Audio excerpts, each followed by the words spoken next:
Manipur violence के ऊपर एक फैक्ट फाइंडिंग रिपोर्ट पब्लिश करने के बेसिस पर एडिटर्स गिल्ड ऑफ इंडिया के मेंबर्स पर मणिपुर पुलिस ने एक्शन लेते हुए एफआईआर रजिस्टर की थी।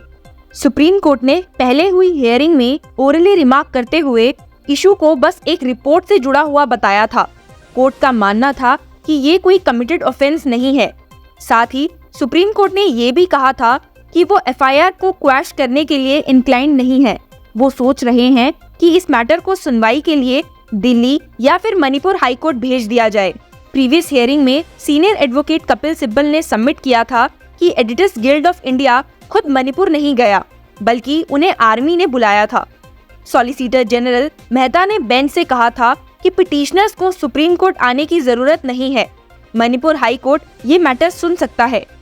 केस में सुप्रीम कोर्ट ने एडिटर्स गिल्ड ऑफ इंडिया के मेंबर्स को इंटरिम प्रोटेक्शन ग्रांट की थी और मणिपुर पुलिस को एफआईआर पर कोरेसिव एक्शन लेने के लिए रोक दिया था। पर शुक्रवार को इस केस में काफी कुछ इंटरेस्टिंग हुआ है। There is no whisper of crime, supreme court ने ऐसा ही कुछ हियरिंग के दौरान कहा है। Editors guild of India case में सॉलिसिटर जनरल मेहता और बाकी काउंसिल्स के बीच इंट्रोगिंग आर्ग्यूमेंट सुनने को मिले और उस पर चीफ जस्टिस ऑफ इंडिया के कमेंट्स और remarks. All these is making this case more interesting to follow. शुक्रवार को सुप्रीम कोर्ट में जब ये मैटर आया तो सीनियर एडवोकेट गुरु कृष्णा कुमार ने कंप्लेनेंट की तरफ से प्रेजेंट होते हुए कहा कि अगर ईजीआई अपनी रिपोर्ट विड्रॉ कर लेती है तो कंप्लेनेंट कंप्लेंट प्रेस नहीं करेगा।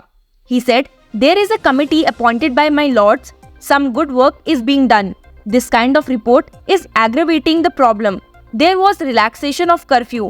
It had to be reinforced after this report. This is instigating things. If they withdraw this, there would be an end of the problem." इस पर ईजीआई की तरफ से अपेयर होते हुए सीनियर एडवोकेट श्याम दीवान ने आर्ग्यू किया that the web link of the EGI has published counter views of the report। और वहीं सॉलिसिटर जनरल मेहता ने मणिपुर स्टेट की तरफ से सुप्रीम कोर्ट के पिटीशन को एंटरटेन करने पर ऑब्जेक्शन किया और कहा कि पिटीशनर्स को हाई कोर्ट के सामने रेमेडी अवेल करनी चाहिए। इस इशू का सॉल्यूशन सजेस्ट करते हुए चीफ जस्टिस ऑफ इंडिया ने सीनियर एडवोकेट कृष्णा कुमार से पूछा कि क्या ये हेल्प करेगा अगर कंप्लेनेंट का काउंटर व्यू भी वेब लिंक पर पब्लिश किया जाए। इस पर कृष्णा कुमार ने कहा, what about the damage which has been done by them. इस पर चीफ जस्टिस ऑफ इंडिया ने पूछा कि दिखाएं कि कंप्लेंट में मेंशन किए गए ऑफेंसेस कैसे मेड आउट होते हैं। What is happening? They are entitled to put forth a view point. Where do you get this? 153A, 200? Let us see each section. Section 200 IPC, it deals with using a declaration which is submitted before the court, which is a false declaration. Where was the declaration made to the court?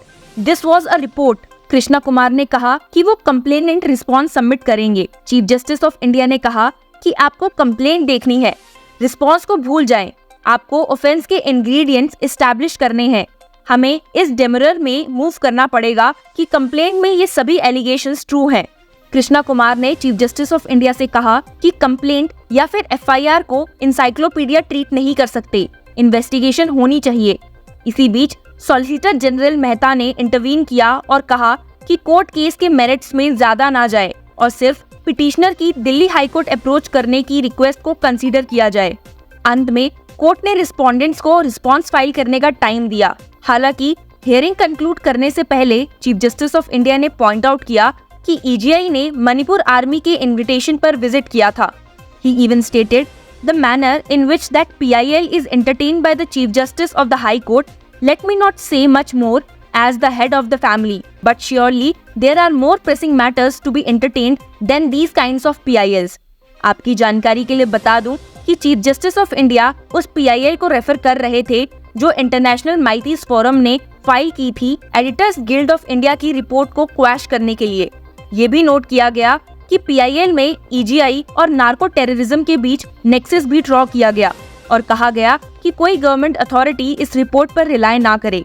Chief justice of India की ये बातें सुनकर solicitor general ने इस बात का objection लिया और कहा कि पिटिशनर्स ने मणिपुर हाई कोर्ट की फंक्शनिंग पर एक पिक्चर पेंट कर दी है। Stated, I am on the picture which was presented not only by this petitioner but specially by Mr. Anand Grover, which have taken facts.